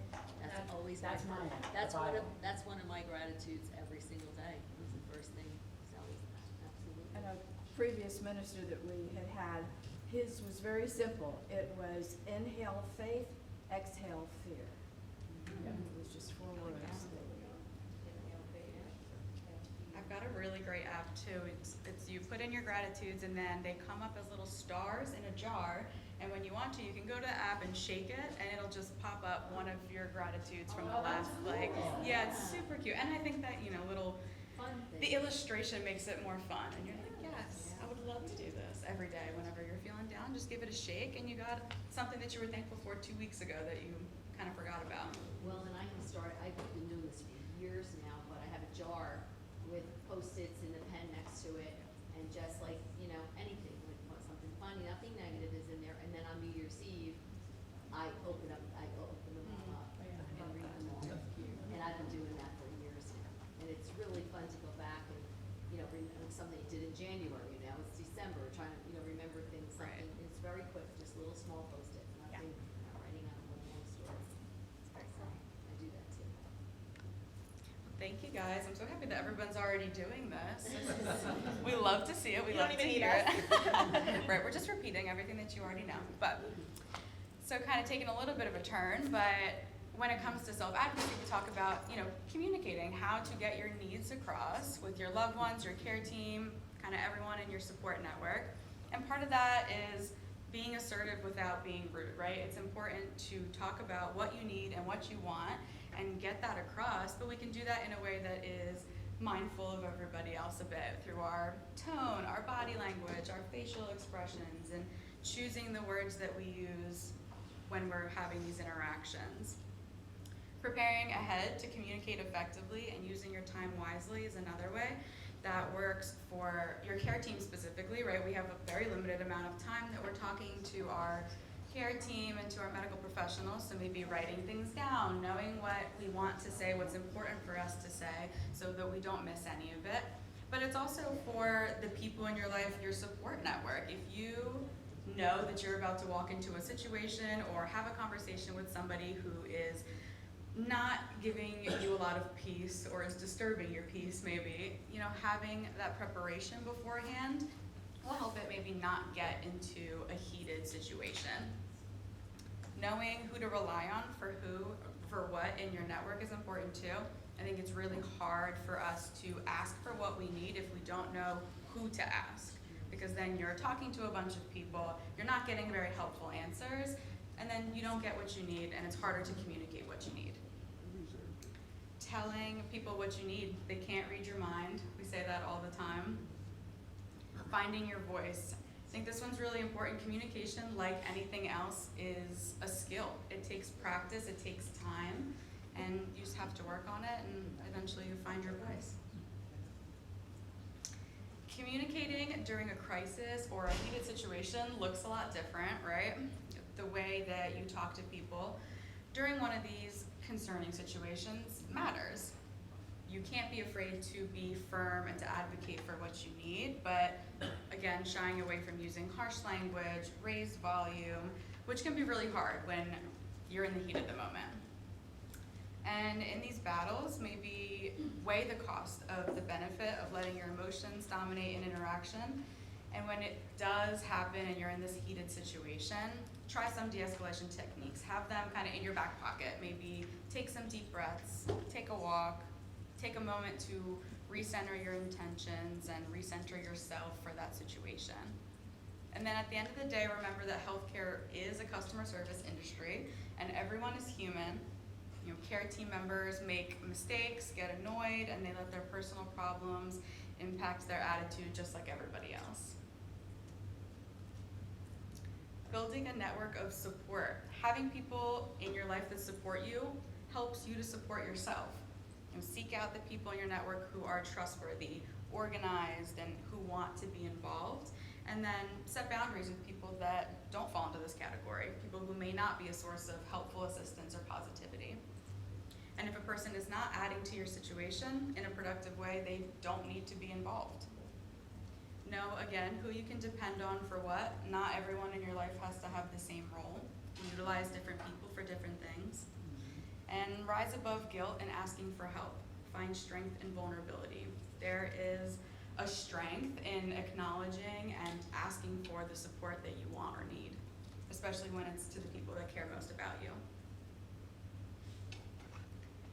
So talking about your diagnosis, I think there's a lot of space for self-advocacy and self-confidence in this topic, how to talk to people about what's going on in your life or in the life of your loved ones. You know, the way that you talk about what's happening and the benefit that you get from those conversations is going to be different depending on who you're talking to. A listener doesn't necessarily have to have all the answers, but sometimes just being there and listening to the questions will help. There's definitely something to be said about venting and being able to just get things off of your chest. Remember that people have different levels of comprehension and process information at different speeds, especially when it comes to medical information. So be mindful of who you want to share information with and how you're sharing that information, to what level you're sharing that information. Some people are going to be able to meet you where you are and understand where you are, and some people won't, and that's okay.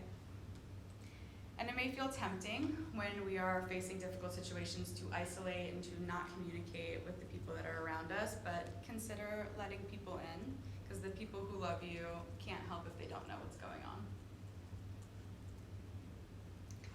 And as much as we say let people in, it's also okay sometimes if it's not what you want to do. You don't want to talk to anybody, you don't have the capacity at that moment in time to have this conversation with a specific person. Screen calls. You know, not everyone needs your full attention all of the time. Send them a voicemail if you need to. Speak up with kindness when or if people say the wrong thing, maybe offer alternatives. And when people in your network are asking questions that you don't have the answers to, it's okay to tell them that you don't have the answers. Think about setting boundaries for information sharing. Think about using a social networking site for sharing medical updates, Facebook groups, Caring Bridge, which is a great website. This was built to share health updates, and it has space where people can sign up to offer support like meals or doing something at your house for you, or group text, all of which speaks to, you know, giving you that space that you don't have to continuously rehash medical updates a million times to a million different people, and just having that one space and really kind of protecting your peace in that respect. And most importantly, take care of yourself. You politely remove yourself from a conversation if it becomes triggering, overwhelming, uncomfortable in any way. You can redirect if you sense the conversation going to a topic that you aren't ready to discuss. And remember that there is no obligation to answer questions you don't want to or to share information that you don't want to. Yeah, back a little more on this about information sharing. You know, it's exhausting to tell and retell your story, although sometimes it feels, you know, healing and empowering to do so depending on the setting, but it's also, you know, it's exhausting. So, you know, all of these strategies, and also sometimes writing, we all have these like elevator pitches in our head of like, when somebody asks me what's going on, I can just rattle it off, right? And maybe if you don't have that, or if you find that it needs to be kind of tweaked depending on who you're talking to, write that down, right? Especially if people are texting you with updates or emailing you, keep a little blurb that you can copy and paste so that it doesn't take so much time and energy to kind of rehash what's going on. And yeah, sharing some of the medical updates, you know, after scans, if you've got folks that are texting or calling, asking for updates, you know, if the news is complicated and you're not entirely sure yet what the next steps are or how you quite feel about it, you know, it's okay to take a pause and not reply to people right away, or be thoughtful about how you want to share that. All right, so getting into a little bit of nitty-gritty about things no one tells you about being a patient with a serious illness that hopefully, or maybe unfortunately, resonate with some folks in this room. You know, having cancer is unfortunately expensive and not always in the way that you expect, right? So there's the obvious medical bills for things that aren't covered by your insurance, right? But then for a lot of you in this room that travel to see your care teams and to receive treatment, there's all the cost of travel, lodging, food, and other things that you need on the road.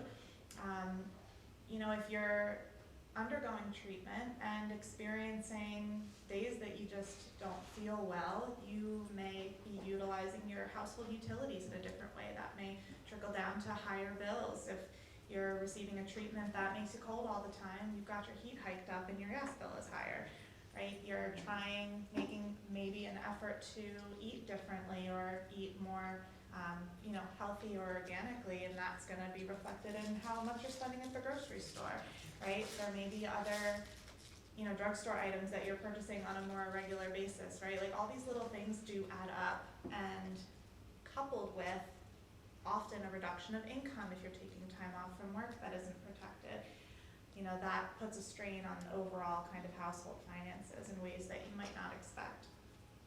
And in addition to that, hospital billing departments make mistakes constantly, right? And I'll go into a little bit more about that in a moment, but I can't tell you how many calls I get about, I got this bill and it's just not correct, or I paid it, but I keep getting final notices and I'm afraid it's gonna go to collections. What am I supposed to do, right?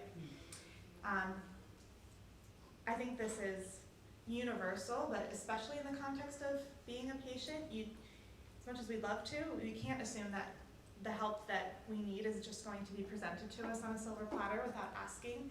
And really, that goes back to this idea of understanding what we need and understanding ourselves enough to know when there's an unmet need that we need to ask about. There may be services and resources that are available to you that you don't know about, right? Another thing they don't tell you is that appointment scheduling is sometimes more flexible than they tell you it is, right? And they are presenting you with options that they deem best for sometimes the physician's schedule, or what they have just picked out to say, I'm gonna offer you this, that, or the other time. And the reality is there may be a lot more times that might be more suitable to your schedule. So if you're presented with appointment times that are just not working for you, asking, right? And even if they say there are no other appointment times, asking again, or in a different way, or asking to speak to a supervisor. They do things, right, with the schedule, and they move things around, and that's not to throw our physicians under the bus, right? But it's just the reality. So it's not always possible to accommodate exactly what your needs are, but if something they offer you just doesn't work for you, or if you find that, let's say you are consistently scheduled for treatment or a scan that's later in the day and you're racked with anxiety all morning waiting for that appointment. If it's better for you to be scheduled first thing in the morning so you have less time to stress about it, ask for that, right? In regards to receiving test results and the notifications around that, so we are in a high-tech world, right? And healthcare delivery is more tapped in with technology than ever before. And that extends to receiving test results. And a lot of healthcare institutions are utilizing patient portals and direct connection with online medical records and direct messaging with your teams. And you do often have a larger degree of control over how and when you receive those notifications than you might think. So again, if you are waiting for results and you know that there are times when you've read the report prior to seeing your doctor, you are self-interpreting what that report says without a trained eye, spiraling, getting extremely anxious about it, and then you meet with them and they say, oh yeah, that's nothing. I know that looks and seems scary, but that's something totally normal, right? If you find that it's helpful for you to wait and review those results together with your doctor, even if there's like a week gap in between you knowing the results are available to you and you seeing your doctor, it can be really hard to avoid looking, right? It's so tempting to look, but if you know it's better for you, you can adjust those notifications so it's not sending you an email, it's not sending you a push notification on your phone, it's not screaming in your face that this is here waiting for you to look at it, even though you're not going to be able to necessarily understand it to the degree that you would if you looked at it first with your doctor. You can check the settings on the apps that you have that are connected to your care teams and adjust how those notifications are sent, if that works better for you. Organization is everything. There are so many team members and phone numbers often, and for you all, often multiple teams coordinating information and test results and scheduling. So maintaining that level of organization is so unbelievably helpful, not getting buried in paperwork. And having an idea and maybe even a list or a schematic, something that you physically keep track of the different care team members and taking notes on who is responsible for what so that when things come up, you have a better idea of who to call or who to ask for. So you're doing a little bit less of a wild goose chase to figure out how to get your needs met. So who is who on the care team? And I am not gonna go through all of these, but this is just meant to share that there are so many different team members with titles and responsibilities that are all a part of oncology care. And each one has a different role. You may never interact with some of them, but it's like that schematic of an iceberg. What you see on the top versus what's going on behind the scenes. You may only be meeting with the nurse and the physician, but likely all of these other people are also involved. And especially when we add on the layer of clinical trial, and then adding in all those other professionals and all those other checks and all those other check boxes to check off.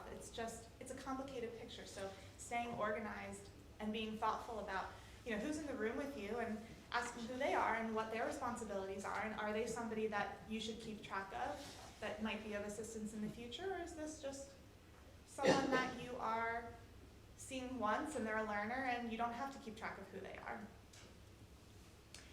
So yeah, back to this idea of hospital billing departments making mistakes constantly. They do. So if a bill does not look right to you, call someone, anyone. Start with the billing department. There's usually a number on your bill, and if you can't get through to them, call your main team, ask for a navigator, ask for a social worker.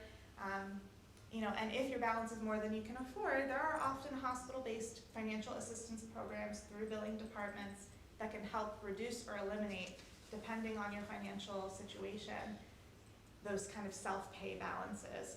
And you do want to pay attention, as hard as it is, because sometimes medical bills don't give firm due dates, but they send increasingly more alarming messages about almost due, past due, final notice, right? But try and pay attention to those because they won't hesitate to send bills to collections if you're not keeping up with payments.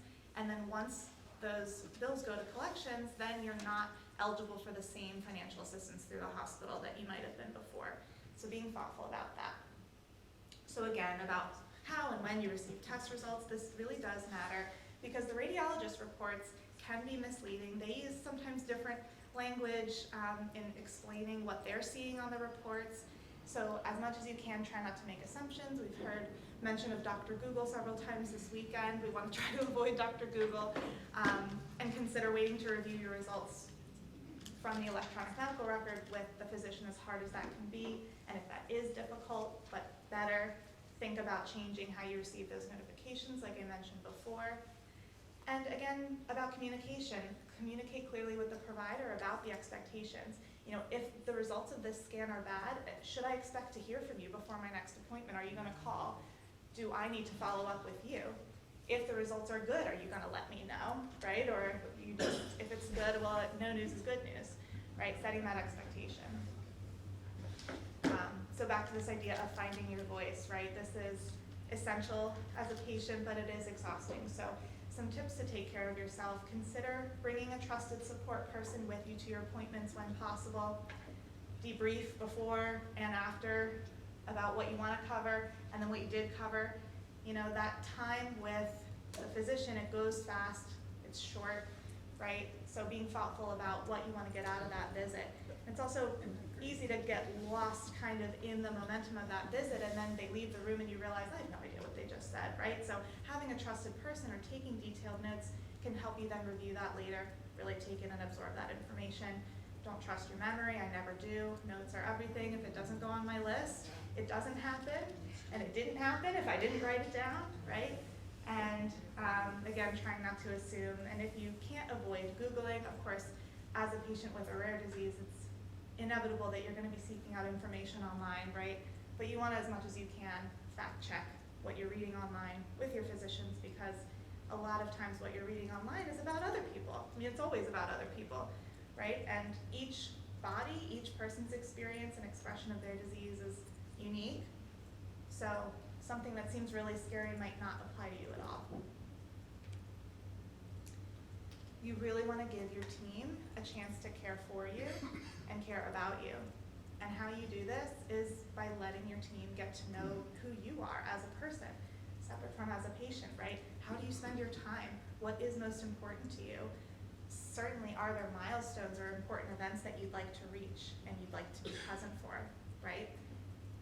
Also, physicians aren't mind readers either, right? So knowing you better helps them, from a non-medical perspective, align your care plan with your goals. So, thank you.